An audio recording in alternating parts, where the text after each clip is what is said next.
It's with Ryan and Joe. My name is Ryan Peters, and I'm joined by my good friend, the best middle school football coach in all the land. His name is Joe Spillman. Oh, Joe, how are you doing? thanks, Ryan. And I appreciate the confidence, but as you know, I've been let go of the middle school coaching job. So Moving on up. I'm no longer the best middle school coach here on Froggy Radio.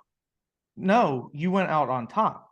Don't Oh, don't don't act like you got let go as in like you got demoted. It's much different than that. You get to hold your legacy oh, as the top. You never let anybody else grab it, so you're going out while you were still there. oh, okay. Yeah. Yeah. Yeah. So don't argue with me on your greatness. No, Jeez. that's a good way to look at that. So, Well, we appreciate you tuning in again. If you're able to and want to, check out our Facebook pages where this will be tuning out on Facebook, Froggy Talking Sports with Ryan and Joe, and also on the Grueling Truth. You can find us there where you can see our pretty faces and my beautiful Quaker State 400 flag and all the things that Joe likes on his background. yeah. So, And you know what else? You know what else that has been making its way over to the Froggy Talking Sports with Ryan and Joe Facebook page? what's that? Some YouTube links for our very, very new Stuck in the Catch Fence YouTube channel where we talk about all things NASCAR.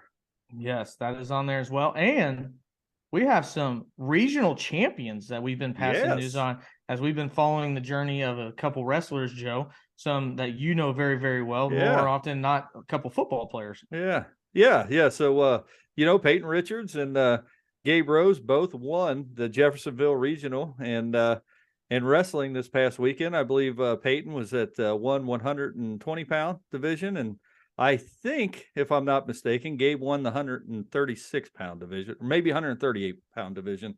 Anyway, that's close enough. But yeah, first time in school history, have some regional championship wrestlers. Golf clap that you probably can't hear because we got really good microphones. Yeah, well, if you can, you can. If not, you can snap in spirit. But let's Yeah. dive right in, Joe. Topic, well, kind of, it still hurts. And, Yeah. we've been taking our supplements and our antacids for this, but we're going to dive in the best we can to the Super Bowl this week as the Philadelphia Eagles play the team that shall not be named, Kansas City Chiefs. And right now, from what I last saw, it's been a little bit. Joe, I'm kind of like you. I have done everything I can to censor out the Super Bowl, and this is what happens actually because this is new for us, Joe. We're not used to being here to where we're not making it to the Super Bowl. I mean, normally our seasons were ending much earlier, and then when it didn't, we made the Super Bowl. But now, like we're on the other side of this as Bengals fans, season ticket holders. This sucks. Yeah. This is like the worst Super Bowl ever. So I've been totally detached from all things football, which is that's not true. I've been mostly detached from all things football here the last week and a half since the devastating loss that the Cincinnati Bengals suffered at the hands of the officials for the NFL in Kansas City. And I think I kind of feel now, you always hear about those people that come from, low income means, they happen to hit the lottery, they get all kinds of money, and then they go out and spend everything. And then they don't have a dime left of their name and they fall into a deep depression because they know what it was like to live high on the This is hog. going really good. I like this. Keep going, Joe. And they fall into a deep depression because now they have to go back to their miserable lives with no money. That's exactly what I feel like right now. I have tasted greatness being a Cincinnati Bengals fan in the last 2 years. And for so long in my life, I was that impoverished human being with nothing. I had no running water. You get nothing. Being a Bengals fan, and I liked it. And I enjoyed my existence because I didn't know any better. Yeah. And then in my early adulthood and late teens, the Cincinnati Bengals made a couple playoff appearances, but they lost. And it was like, hey, at least we made it. And then it was like, they lost again. It was like, man, we're really getting sick of Marvin Lewis losing these playoff games, but you still didn't know any better. Yeah. And last year we go to the Super Bowl, and now that seems like it's the only thing that matters. Like, Yeah. we won a playoff game against Baltimore this year, and I walk out of Paycor Stadium ticked off because the Bengals didn't play that well after winning a playoff game. That's where I've gotten. And now I'm poor again, and I don't like it, Ryan. To kind of piggyback off that, Joe, the last year, that is so funny you mentioned that. While we were playing the Raiders, I remember dropping to my knees, and this might sound corny, but literally shedding tears when Jermaine Pratt caught the interception to end the game. Oh, yeah. 1 year later, you're exactly like, geez, we can't play like this if we want to make it to the Super Bowl.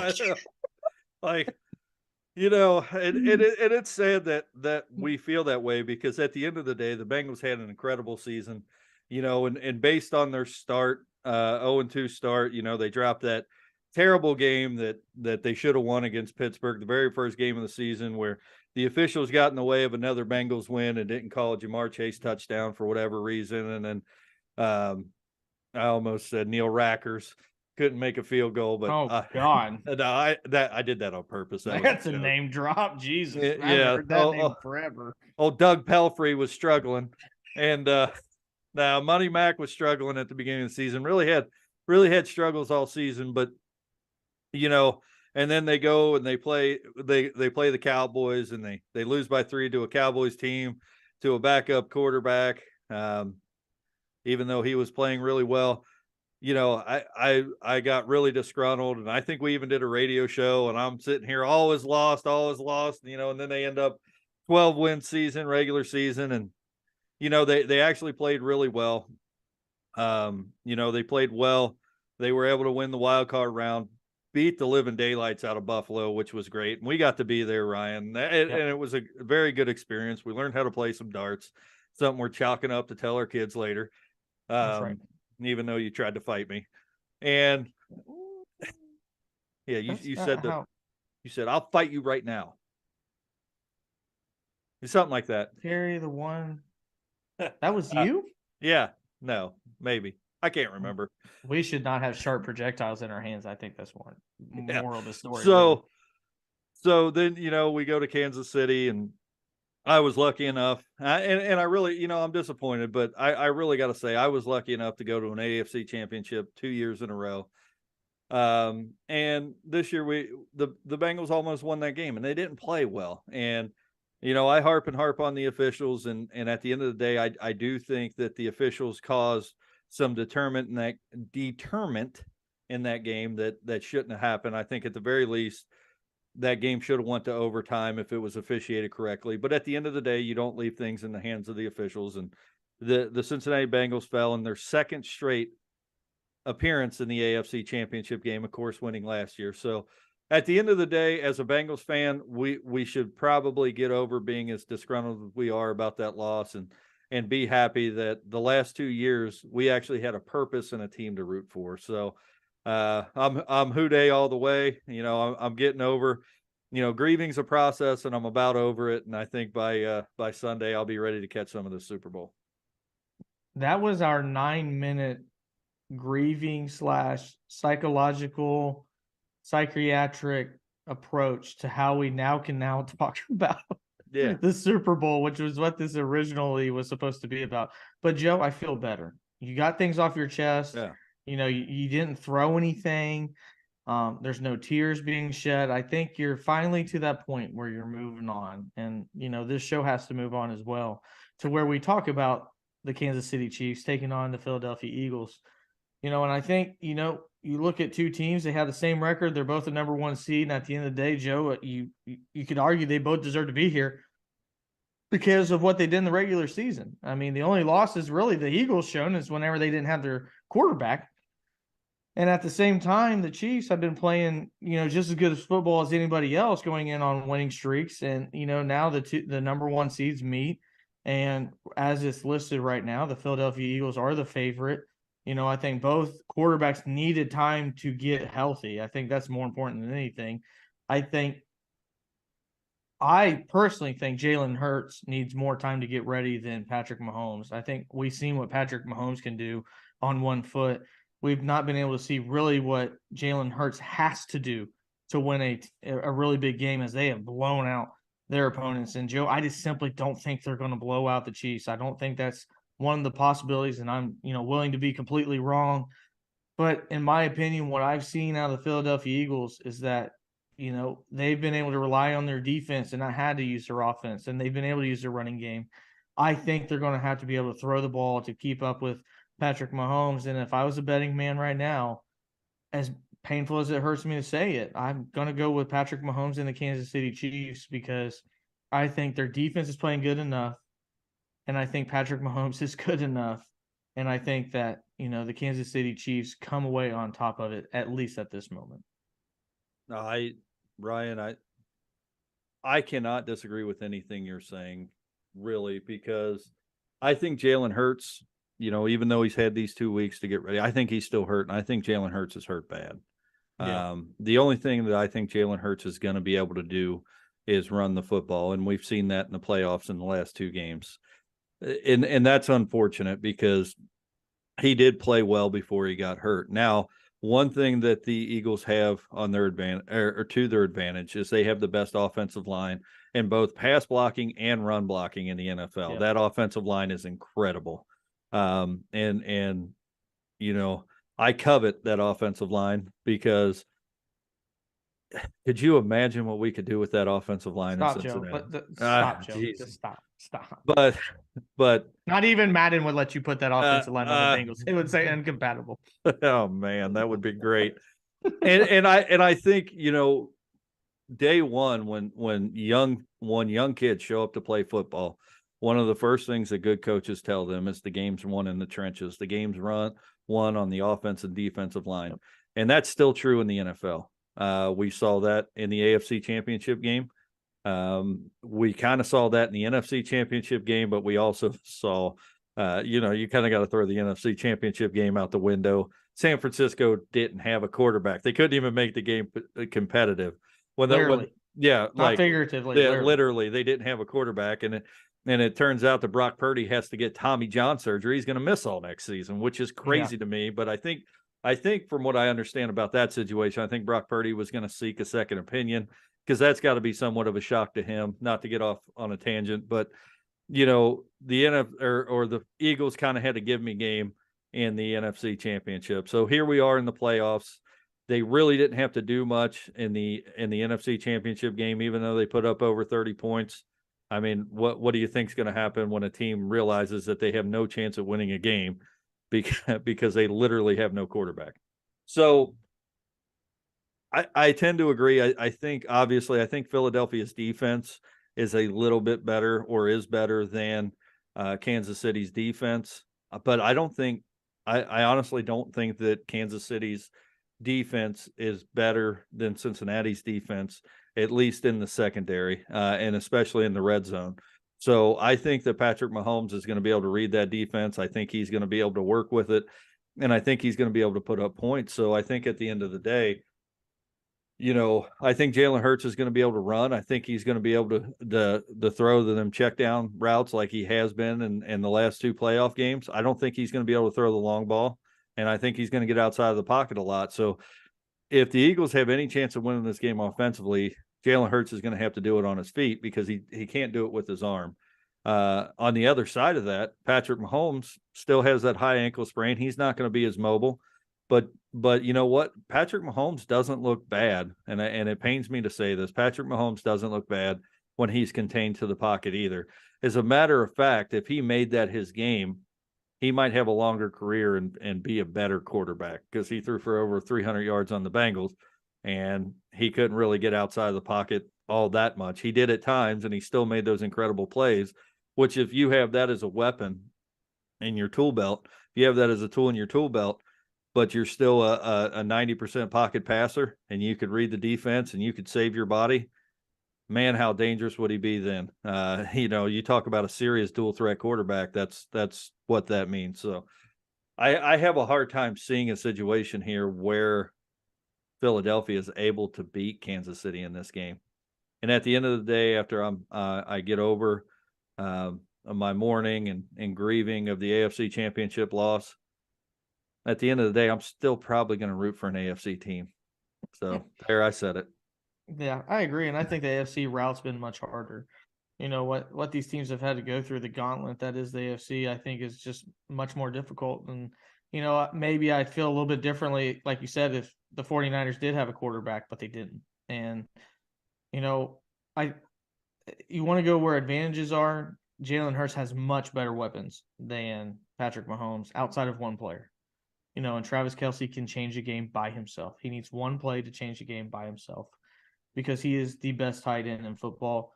You could argue the best tight end that's ever played the game of football. By the time it's all said and done, he will probably stand alone. And I think if Kansas City has a hard time getting to their targets, that's where the Eagles come into this game and make it close. They need a 23-20 game, Joe. I think if they want this, if this is a shootout, I don't think the Eagles have an opportunity to do it just because that means Kansas City's rolling. And I feel like if Kansas City's rolling, then your defense is really struggling. And if you can't guard McCole Hardman, Juju Smith-Schuster, insert, always hurt Kadarius Toney, then that's a problem. And, the Bengals were able to do that. Their wide receivers didn't do anything. But like we said, Travis Kelce got loose somehow one time.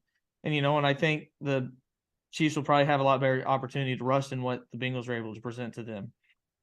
But that all being said, if Jalen Hurts does come out strong, and I think Nick Sirianni needs to do that. I think he needs to punch the Chiefs in the mouth and throw a deep ball to Devontae Smith or an A.J. Brown and say, go win this against this young secondary. And if he can do that, you're going to make Andy Reid press. And if Andy Reid keeps pressing, there's an opportunity for mistakes to be made. And I think that would be the blueprint for how the Philadelphia Eagles win. But if you told me that I had to throw a little bit of dough on it, I'm going to go with the Kansas City Chiefs. It's really, really hard to beat them. And it's not just beating Patrick Mahomes, it's beating the mind of Andy Reid. And that's really tough. He's arguably the best coach in football. And, on the other side of it, though, part of me wants to root for Jalen Hurts, and I probably will, because that's one remarkable story to literally get benched in the middle of your championship game after winning one, moving on, winning the Heisman, and then getting drafted. People kind of wrote you off, and then you win a championship for the Eagles. That is one hell of a story. Oh, yeah, it is. That'd be something that Disney movies are made of. So, that'd be really cool as well. But that's going to wrap it up. We're going to take a real quick break. And when we come back, we're going to talk a little NASCAR here on True Country Froggy 95.9. This is Ryan and Joe on Froggy's Talking. Welcome back. You're listening to Froggy's Talking Sports with Ryan and Joe. And Joe, you mentioned earlier before we got into our first topic about a new YouTube channel that you and Steve Risley have created about talking NASCAR. So you can check that out, Stuck in the Catch Fence. But we're not only here to plug that, we're also here to talk a little bit of NASCAR. Yeah. We are 1 week away from the Great American Race, the Daytona 500. And I just kind of want to give your thoughts and my thoughts about what we've seen so far this offseason, some of the big stories that we have in mind, and some of the drivers that we're looking forward to before we get to the big race next week. Obviously, I'll just go ahead and start on mine.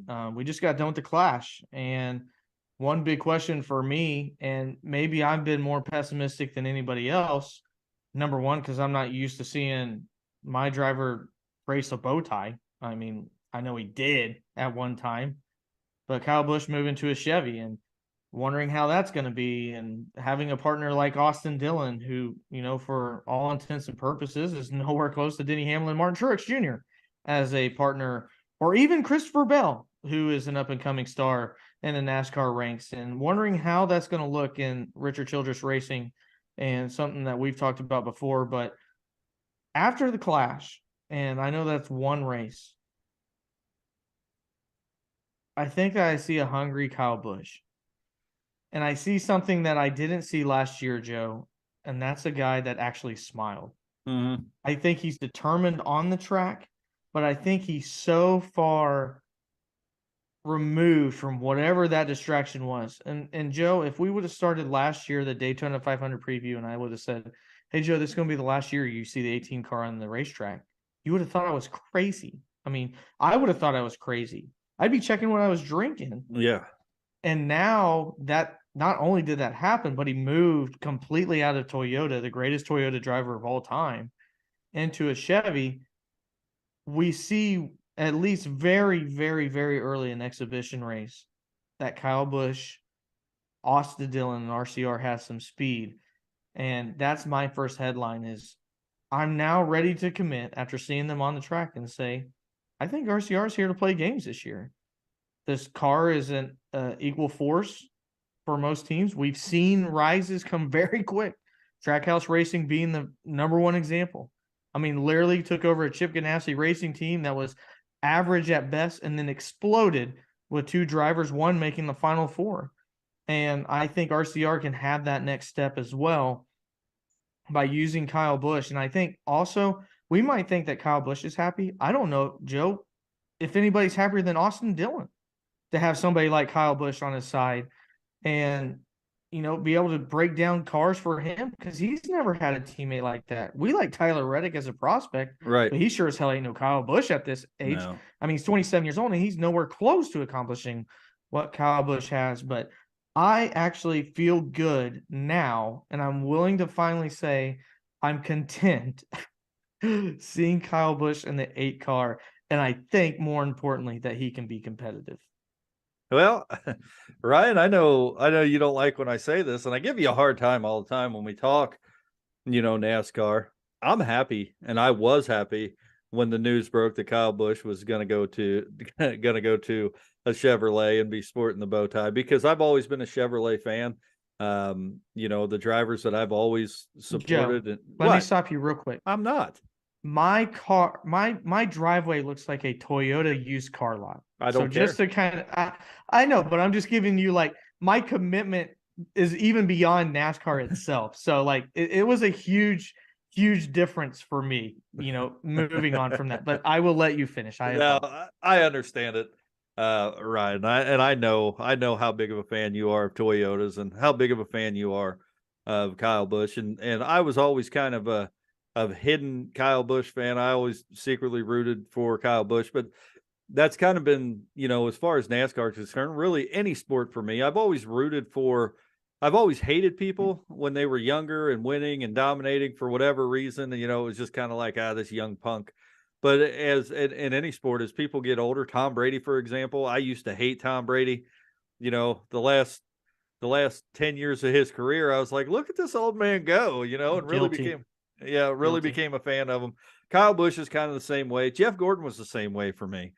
Not Jeff Gordon, no. I was happy that last season Jeff Gordon made it into the Final Four there in the playoffs, competing for a championship. That was fun. And let me say this though, when regards to Jeff Gordon, could not believe how much I loved him in the booth. Yeah. Thought he was the best outside of having Darrell Waltrip up there with Mike Joy. The greatest 3 people, at least in my lifetime, were Mike Joy, Darrell Waltrip, and Jeff Gordon. And when they announced that he was joining Hendrick, I actually was really upset. Yeah. Where am I at my life that Jeff Gordon leaving the booth has now made me very upset? Yeah, he did do a good job. And, getting back to Kyle Busch, I think Kyle Busch is probably in a good space. And he's in a really good space for me because I'm opening out with it now. I'm going to be a huge Kyle Busch fan this year. Not that I wasn't a fan of his in the past. I just wasn't that forthcoming with that information. And I think he is in a good spot. I think he's with a team now with Childress that is taking care of him, doing what they can because he's now their premier driver. I'm not so sure that last year Joe Gibbs Racing wasn't on the backhand sabotaging Kyle Busch. I mean, based on the things we've seen and based on what his car did in the playoffs and, just some of the things that happened, it seems to me like it was all a setup to make sure grandson Ty got into the Cup Series this year. And I know that is not how it played out, or that is exactly how it played out. I know that is not what was told to the public at the beginning, because the thought was he would spend another year this year outside of the Cup Series and then move up next year. But I think we all saw the writing on the wall, especially when Kurt went out and Ty took over that car. I think we all kind of knew that was the way things were going to go. And I don't think it was any surprise when it was announced that Kyle Busch was going to be leaving Joe Gibbs Racing, that I don't think that was a surprise to anybody. I think the biggest surprise, like you've already said, was the fact that he's now driving a Chevrolet with Childress. So I think it's I think it's probably a good end of career move for Kyle Busch. And I say that when I say end of career move, like I think that he'll probably be where he's at for the remainder of his career. I don't see him moving now.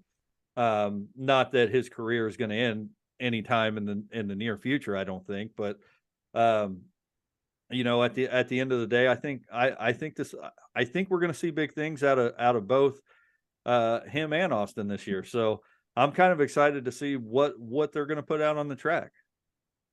Yeah, I agree. Now that you got to talk about my storyline, selfishly, what is one of the storylines or what are the things that you're looking forward to going into the Daytona 500? Ryan, as you know, and I know our listeners that follow NASCAR know, the Daytona 500, any super speedway is kind of a crapshoot. And I know Not kind of. It is a crapshoot. Super speedways are a crapshoot. Anybody can win those, as evidence of what we've seen in the last couple of years. So I kind of let me challenge you real quick. Who are the last two Daytona 500 winners? Jeez. What's his name? Right on the spot. Yeah. What's his name's not on there. Last year it was a rookie. Or he was a rookie. Yes. Oh, I followed it. Who was it? Austin Cindric. Austin Cindric. Yeah. And before him, it was another rookie. No, it was a guy that's been he's been racing for a long time. Who was it? Michael McDowell. Michael McDowell. Okay, yeah. See, I know that, but that's what I mean. Like you ask me where Chase Elliott or Kyle Busch or Kyle Larson won last year, I could probably tell you. But that's really kind of, we follow auto racing, we follow NASCAR, and that really tells you how irrelevant the Daytona 500 is in terms of how much stock that I as a fan put into it, because I know one, what you're going to see at Daytona is you're going to see one or two wrecks that take out 8 to 12 cars, and the driver that you're rooting for is probably going to get caught up in that. You're going to see somebody make a little smidgen of a mistake coming out of a turn and drop 34 spots because they lose all their momentum and the entire pack passes them, and when you're talking about a track that's 2.5 miles and the P1 car and the P36 car are within a second of each other across on the start finish line, that's a crapshoot. Anything can happen. I mean, you move your hand the wrong way in the car and it's going to cost you the race. So while it's always good to see one of your drivers win and it locks, especially now, and I think you're going to talk about the rules, but now that NASCAR has decided it doesn't matter where you're at in points, if you win a race, you're into the championship, as long as it doesn't fill up, as long as the playoffs don't fill up with 16 drivers that have higher points than you, which we saw last year. But yeah, at the end of the day, I don't really put much stock. I enjoy watching the super speedway racing at Daytona. I really enjoyed Atlanta last year. That's probably why I'm going to go this year. But Atlanta's kind of the same way now. So really my expectations of the Daytona 500 this year, Ryan, are to watch the Daytona 500, hope that one of the drivers that I'm supporting finishes well, but at the end of the day, it probably won't happen. And I'll tell you something else. If you're into betting on NASCAR, super speedways are not races where you could look at what they've historically done at that track, unless it's Bubba Wallace. Now, that's one thing I will say about Bubba Wallace. Bubba Wallace runs incredibly well at super speedways, but you can't really look at historical things that they've done at super speedways. Have they won a Daytona 500 and expect them to finish well, because there are so many even more variables at a super speedway than any other track, say like a Martinsville. Go ahead. Yeah. No, I agree. And to that same point, Joe, it is not indicative to the rest of the season. The Daytona 500 usually has no bearing on what happens for the rest of the year. Right. Austin Cindric was decent, but it did not make, he was not in and out every single week competing for a victory. I mean, more often than not, was not. He was the worst out of the Penske drivers. And, I think that's why we also love it. I mean, the number one reason why we watch the Daytona 500 more than anything is it's the first race of the year. I mean, that just plain and simple. We've been waiting the shortest amount of time that you can wait in all of sports. We waited for the NASCAR offseason to finish, and we get treated by Florida weather, hopefully without a rain delay, and we get cars going 200 mile an hour from nose to tail, 3 wide. And if your driver's in the middle of the 3 wide going into a turn, your butt cheeks are puckered up enough that you could end up eating sushi with chopsticks. I mean, that's just how it is whenever you're watching those races. And it's intense from the very beginning to the very end. And, and that's why we love it. But one thing, Joe, I wanted to talk about, and I haven't asked you this yet, but we kind of have a situation to where we have 2 really, really high profile rookies coming in. And I wanted to get your thought about this as well, because it feels like it's been a while before we just didn't have an all-out favorite for Rookie of the Year. But this year we have Noah Gragson going in for Petty GMS, and then, as you mentioned, we have Ty Gibbs going in for Joe Gibbs Racing. Do you think, number one, who do you think is going to win it? Or do you think that it's going to be pretty even? And number two, do you think whoever does well this year has more long-term success in the future?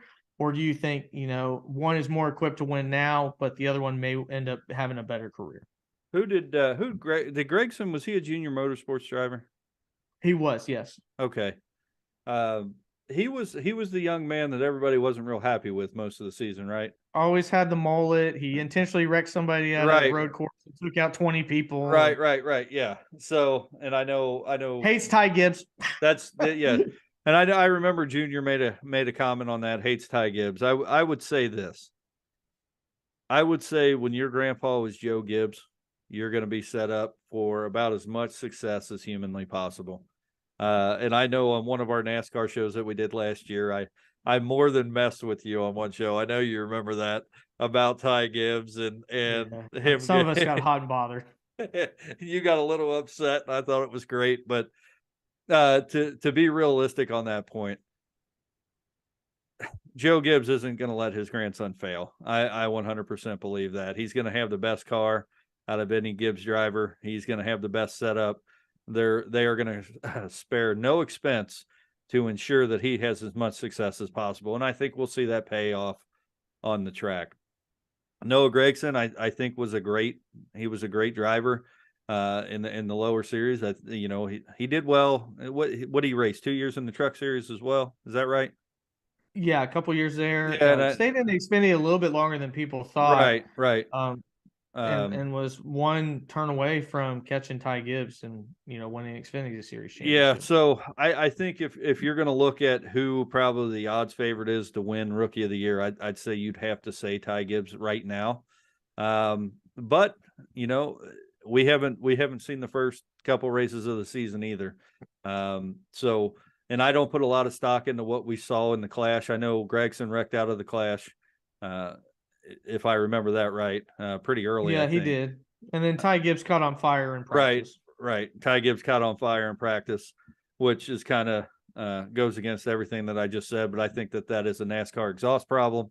Yeah, that is a NASCAR problem. Yes. Yeah, that's a NASCAR problem in the setup of the cars, and not a Joe Gibbs Racing, because we've seen Toyotas, we've seen Chevrolets, we've seen Fords all do the same thing. So right now, if I'm going to pick an odds-on favorite to win Rookie of the Year and who I believe is probably going to have a better rookie season, I'm going to go with Ty Gibbs. And I'll say this, and I'll get it back over to you because I know we're running out of time. It is quite evident this year compared to last year that somebody has given Ty Gibbs some media training. Yeah, we'll see how long it goes until he gets in his car. Yeah. I'm actually going to go against you, Joe. I think Okay. Ty Gibbs has zero respect on the track. I think he will be given absolutely nothing by his peers. And I think Noah Gragson is more respected on that front. Now, that being said, how long does that respect last for Noah Gragson? That I don't know. So I believe that we'll actually have an upset this year.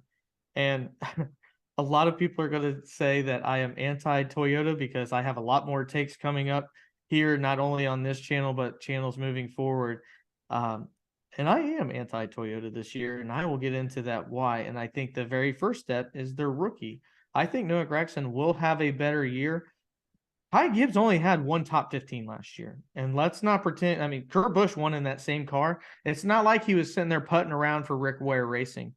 And yes, Rick Ware is the butt of every single joke. I don't Yeah. care. I don't care. He is. As he They're should be. terrible. As he Yes, should absolutely. Absolutely right. He sucks. He sucks. be. Yes. I still like Jeez. JJ Yeley. Yeah, shut up, Joe. But no, I think Noah Gragson, will have a chance to be better this year. He won't be in better equipment, but I think other circumstances will let him try to get that victory for Rookie of the Year. If he doesn't, I wouldn't be surprised because I think Ty Gibbs is ultimately a more talented driver. Yeah. I can't disagree with you. Well, that's going to wrap it up. We got one last segment to go. Thanks for tuning in. We'll be right back. You're listening to Froggy's Talking Sports with. Welcome back. You're listening to Froggy's Talking Sports with Ryan and Joe. I'm Ryan Peters, and I'm joined with Joe Spillman. In our last segment, we're going to talk about kind of an experience that one of us had and something that was new for them and may actually have ultimately changed their outlook on this said sport. But before we get into that, I want to let you know we're on Facebook. You can check us out on our Facebook page, Talking Sports here on Froggy with Ryan and Joe. And also on The Grueling Truth. You can check them out in betting.net as well on that channel as this will be streamed out. And you can see how beautiful our faces is and how much of a crime it is that we're not on TV, but instead sharing. And my hair. I got nice hair. And you do have good looking hair. I know. You need a guitar, man. You look like you're getting ready to go to Nashville. Thank you. Thank you very much. And I look like I'm getting ready to go to bed. But Joe, you actually got to make the trek with your daughter Madison to Indianapolis this past week, and I wanted to have you share this experience because I think this is a unique one that not a lot of people, especially in college basketball country, really grasp. And I think people have preconceived notions when it comes to this, at least avenue of basketball. And you completely shared your opinion with me, and what you guys had experience wise, and I thought it was very honest and genuine.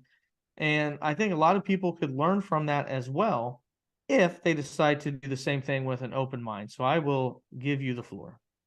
So just to be open and out, I have an opportunity to I will be from going forward writing several articles for a website called Ball is Life.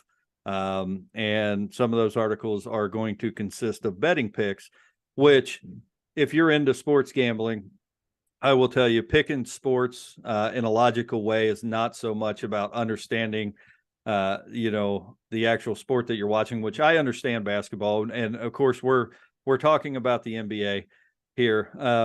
I understand basketball. I played basketball. Obviously we call basketball on the radio, Ryan. I'm a huge college basketball fan. But I've never been a real fan of the NBA, and I've been given an opportunity to write not only college basketball picks, but I have also been asked to write some NBA picks. And NBA is not something that I have followed religiously since Michael Jordan was playing. And actually we talked about this on a previous show that when, the Bulls dynasty broke up, I was heartbroken. I mean, I could still name you the starting lineup of the '94 Bulls, and I'll save you the dramatics of that. But I could still do that in my head, and I still do it sometimes. I was a huge fan of the Bulls in the early '90s and the late '90s for both the play, for both the 3 championships in a row series back, when they did that in the '90s. But after that, I kind of got out of watching the NBA and really haven't followed it as much. And, I was lucky enough. I actually played against a couple college or a couple people that went on to play in the NBA in high school, and knew how good that talent was then. I played against OJ Mayo in high school and Paul Walker, who both played for North College Hill. OJ Mayo actually, Bill Walker. Bill Walker. What I say? Paul Walker is an Bill actor Walker. that Yes, could you're drive really correct. fast. Thanks for correcting me. But they both played for North College Hill. They were freshmen when I was seniors, and the amount of talent that they had. We played them at the College of Mount St. Joe, because our high school gym could not hold all the people that were going to attend that game. And I was lucky enough that I got to be Vince Cartered by OJ Mayo. Jumped right over me. I'm talking hurdled me and dunked the ball. And the talent there as a freshman in high school was just incredible. But having said that, out of all the sporting events that I've ever attended in my life, I've never been to an NBA game. And my daughter has fallen in love with the game of basketball. Of course, she plays for the 7th grade team here at Switzerland County, and is just absolutely, she's just absolutely into basketball in every way. And of course, Michael, my son, got to go to the AFC Championship game 2 years in a row. How lucky is that kid, right? And Madison's kind of got left by the wayside in those couple of trips. So I told her that, you could pick any game you want to go to. We'll get tickets and we'll go. And well, she picked a Indiana Pacers game. So this past Saturday, we went up to the Pacers game, and I went up there expecting to see what my thought of the NBA is. A bunch of guys that aren't going to be hustling on the court. Nobody's going to be playing defense. The rules weren't going to be enforced. But I'll tell you what, I got up there, got in the atmosphere of the game, and I was thoroughly impressed at the pace of play in the NBA in person. You don't get that on TV. Of course, you don't get that with the NFL or any other sport. You don't know what a 99-mile-an-hour fastball looks on TV when you're watching a baseball game either. You don't know what that looks like in person. So the talent level and the athleticism out of every player on the court, the tempo of the game, the speed of the game is not even comparable to college basketball, which I've been to several college basketball games in my lifetime, more than I can count. I used to be a huge UC fan back in the Bob Huggins era. Me and my dad used to go down to and watch those games all the time, on a daily basis. Of course, my dad was an alumnus for UC. So, that's really where my fandom of the Bearcats came from. But I was thoroughly impressed with the Pacers game. And like I said, the pace of play, the tempo that they played with, the incredible athleticism. And then the biggest thing that got me is that's absolutely a made up story that the NBA doesn't play defense. Those guys play defense and they play hard. It's just the offense is so good that, they're able to circumvent the defenses that are being played. So attending a game in person has changed my perspective on the NBA, and I could tell you that I am 100% a fan, and I will be going back to catch more NBA games. And Joe, I've had similar experiences with other people in the exact same way. My dad and I have went to an NBA game, more than one, and had that same preconceived notion. Now, did it make him a fan of the NBA? No. But at the same time, when we went, he had that same feeling. This is not true basketball. This isn't, and more importantly, this isn't 90s basketball. There's no hand checking, things like that, blah, blah, blah. Everybody gets to walk a mile. If you listen to our high school games, they get to do that as well. So, right. I mean, it's all translated from there. But leaving, I said, now be honest. Did you have fun? Oh, yeah, that was fun. Did you think you were going to have fun? No, I thought it'd be miserable. And I think until you're there, and I think football's the same way. If you've ever had an opportunity to go to training camp, go. Why? Because you do not realize how large human beings are until you see them in person. When they're up in front of your face, I'll never forget, Joe, the first time I saw Andrew Whitworth. And I'm like, he's probably got backpacks bigger than me as a human being because I don't know if I could wrap my arms all the way around them. And the same thing can be said by the NBA. And if you can get lower to see the actual game and to see the fact that a guy can take 2 steps from the 3-point line and get to the rim, it's something that you can't really understand until you're there. And on top of that, these are people that make a living playing basketball. So when it looks like a player's not playing D, it's because if a player is left any amount of a open space, they will make it. That's all they do. They will make every single shot. And more importantly, my favorite player of all time is Kobe Bryant.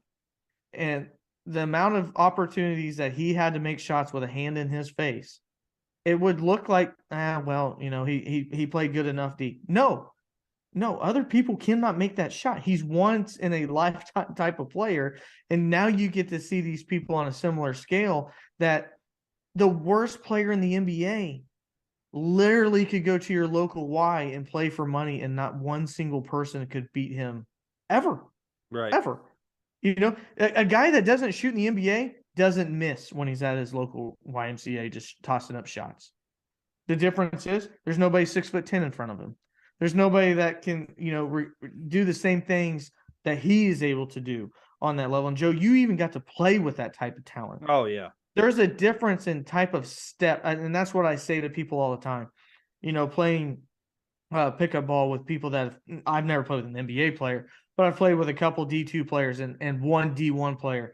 Here recently we're shooting around and playing against a guy that went into Southeast Missouri State. And Joe, I said, his first step left me 3 steps behind, if that makes sense. Right. And I'm sure that's how you felt with Bill Walker and OJ Mayo. His first step was so quick. My next 3 steps were never able to recover to where his first step was. And then on top of that, they have the length and the opportunity to do these things. And, I think being there in person, Joe, I think it's pretty awesome that you got to witness that firsthand.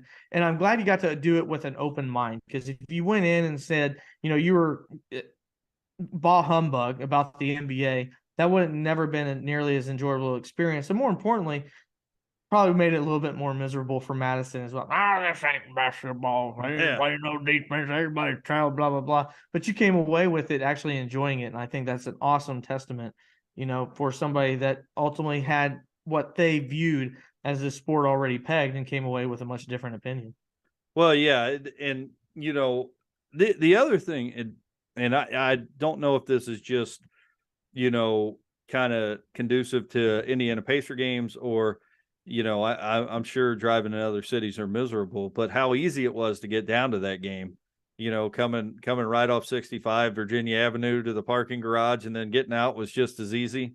Really made everything enjoyable there. But yeah, being there with my daughter was good as well, because obviously it's been something that she's been wanting to do for a while. And, it wasn't the first time that she had asked to go to a Pacer game, but I've always had kind of this idea, like, I don't want to waste an hour and 55 minutes driving to go watch a bunch of guys that don't really care if they're out there or not. And it totally changed my perspective. And I'll tell you what, not only am I a fan of the NBA now, and to be honest with you, since I went to that Pacers game, we've watched NBA basketball every night this week. So I watched the Hornets and the Wizards game tonight before we got on to do this. So, Did you watch the flop last night? No, I didn't watch that. Okay. I did not. I did not watch. I still will not be watching LeBron James at all. So and that's for other reasons, and we could talk about that here in a second. But yeah, if you're like me and you're a fan of basketball, and here at least locally, or you have the opportunity to catch an NBA game, if you're a fan of basketball and you kind of have the mindset of me that NBA is not real basketball, I encourage you to try to go to a Pacers game, or at least one that you can get to. And to be honest with you, as far as professional sports go, it's relatively cheap to go to an NBA game. Yeah, I mean, you can, walk in for $20, easy right. Easy. And then if you decide to go during a weekday, it's even better than that. And I'm glad that, like I said, Joe, I'm glad you got to experience that as well. It's cool. I'll never forget the first time I took my daughter to a NBA basketball game, and one thing that I remember, there's two really great memories I have, and one of them actually should be a negative, but it still was really good. I got to see the Miami Heat play in the Eastern Conference Finals against my Indiana Pacers, and I'll never forget that. I mean, because I told myself, I went by myself and I said, I'm seeing LeBron James, Dwayne Wade, and Chris Bosh, three at least a time, no doubt about it, Hall of Famers playing on the same team, trying to take on my Pacers. I said, I'm gonna go. They end up losing. It was still awesome. And then I'll never forget the first time I watched Chris Bosh, and I was probably like 15 rows up, Joe. And I knew and this is when he played for Toronto, and he was just getting into the league, and he was a high pick and everything like that. But in a game of basketball, you watch this guy take on other 7-foot men and just dominate them, and you're like, holy cow. I mean, it's just a new appreciation for somebody doing their craft that they weren't getting because they played in Toronto. And those are just two vivid memories that I have. I'm sure you have, obviously your own, with your daughter as well. Yeah. Yeah. And there's nothing really that no incredible things that really stand out about Saturday's game, except, the actual game that we witnessed. Obviously, I think the Pacers ended up losing to Cleveland, I think by 26 when it was all said and done, maybe 24. So the game was pretty much well out of hand by the time, the fourth quarter got around. And I'll tell you what, my daughter was so enamored with the game with about 8 minutes left to go.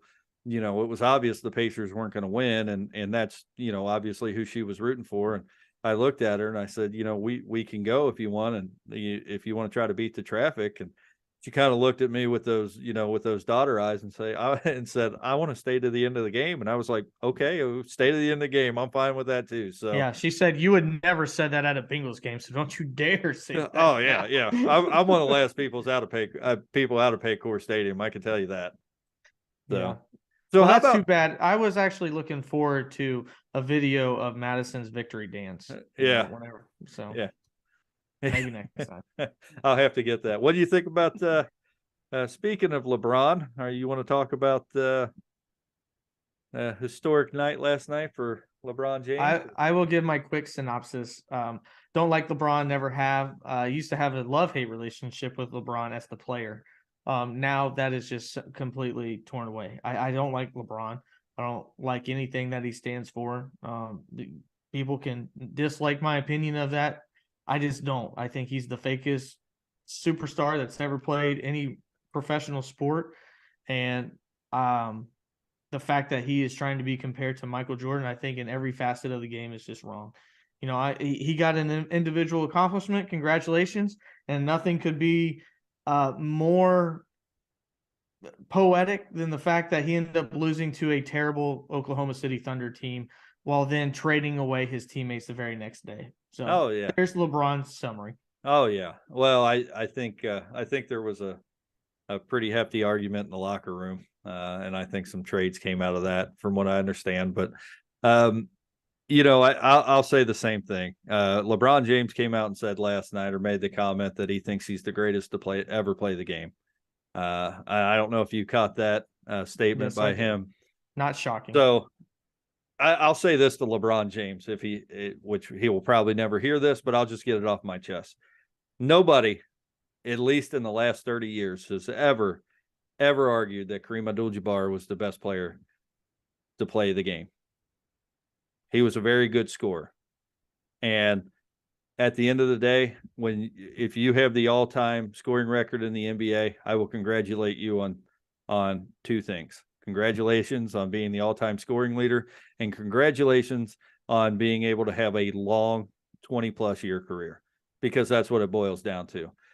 But outside of that, you judge greatness in a sport by how many championship rings you have, how many games you've won, how many times you've taken and won with the playoffs in your team, and your intensity when you play, and what you bring to the game. And LeBron James brings absolutely nothing to the game.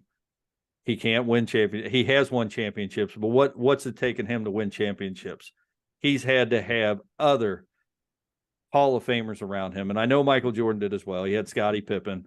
You know, he had Ron Harper. He had other support players around him, but that's exactly what they were. LeBron James has had to win championships with Hall of Fame players that should have been the standout player on any team in the NBA that they were on. So LeBron James is not the greatest player to ever play in the NBA. There's not even an argument. He may have the all-time he may be the all-time points leader, but he is far from the greatest player to ever play the game of basketball or in the NBA. And it's not even an argument to be had. And if you're somebody who follows basketball and you want to make the argument based on stats, then I always just end the argument there, and I don't even talk with people, because if you're arguing about how great somebody is because you're looking at a stat book, you automatically, to me, have no idea what you're talking about. Go ahead, Ryan. Well, to caveat that same thing, Michael Jordan got to play with people that the Bulls brought in, and Michael Jordan elevated the people around him. He won championships with Dennis Rodman, with Scottie Pippen, with Steve Kerr. LeBron James has won championships because of insert player. Right. And then at the same time, then blame players on his previous team, and then, ends up trading him away. Worst GM of all time as well, too. So congratulations, LeBron. You suck. That's how we're going to wrap up our show. That's been Froggy's Talking Sports with Ryan and Joe. Hope you enjoyed everything you got to listen to today. We will be on Facebook as well. If you are unable to catch all of it, at Froggy 95.9 on Froggy Talking Sports, and also on The Grueling Truth. You can check us out on Facebook as well.